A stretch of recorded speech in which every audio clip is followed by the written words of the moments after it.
The mystery of a 6-year-old boy who vanished 2 years ago has finally been solved. Police in Illinois found the boy on Friday and say he has been locked in a tiny secret room at his grandmother's house. CBS News correspondent Bianca Solorzano reports. It was September 2007 during a heated custody battle when Mike Shakevdia last saw his son, Ricky.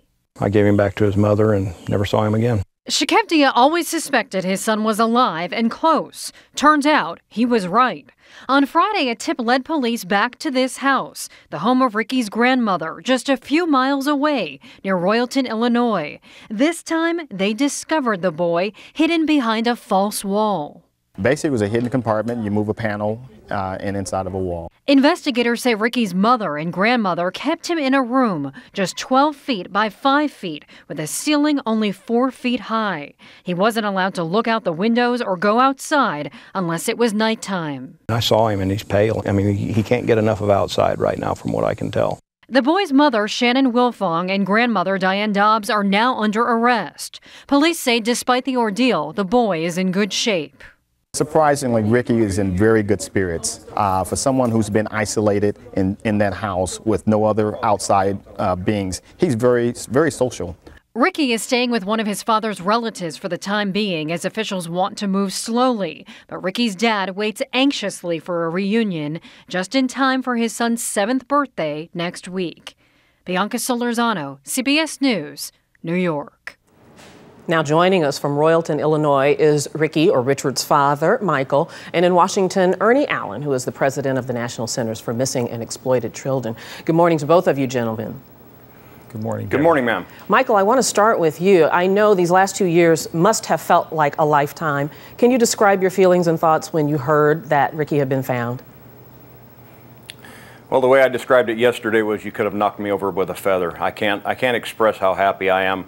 It's inside. I'm a less than emotional person when it comes to anything, but this has got me pretty much balled up, and the emotion will come out when I see my son for the first time again. Did you have any suspicion that in some ways he was so close by, that he was so close by at his grandmother's house? Did you have any idea? Oh, absolutely. I knew that my son was with his mother. I knew that his family had been involved. There were indications of that all along. I knew my son was with his mother. We just did not know exactly where, and there was no probable cause, from what I understand, from the police to actually search the location in which he was ultimately found. Well, speaking of which, the sheriff's department did visit the grandmother's home and search the house, but didn't find him there then. Why not?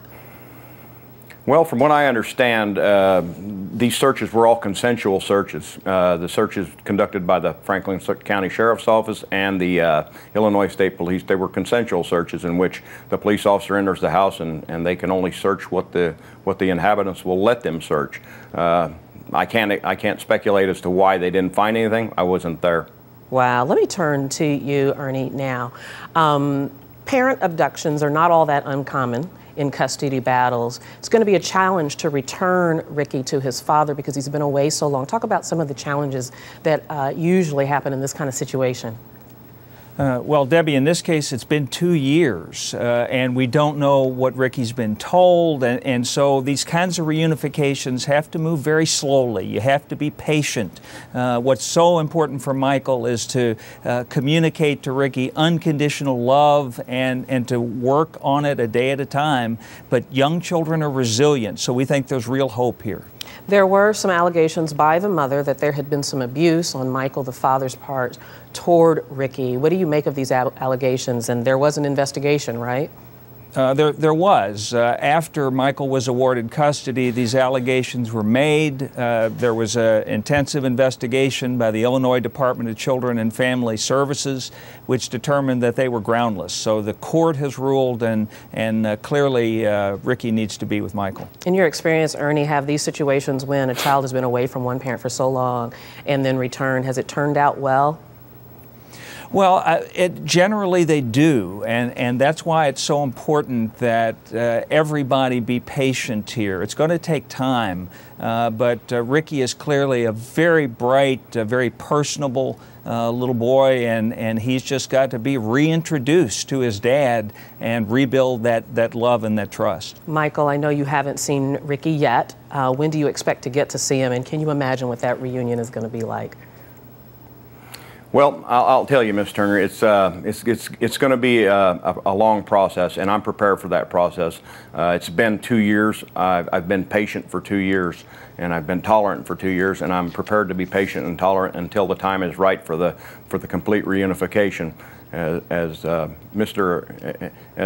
gentleman said, the process is a very, very, very important thing, and moving too fast will do nothing but jeopardize my relationship with my son. Well, so he's in a good place. Excuse me? No, go right ahead. You were going to say? He's in a good place. He's in a good place, and we are prepared to take this, make this reunification take as long as necessary.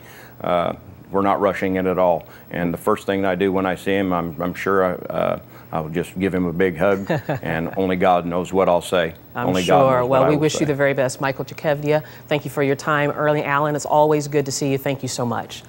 Thank you, Debbie. Thank you, ma'am.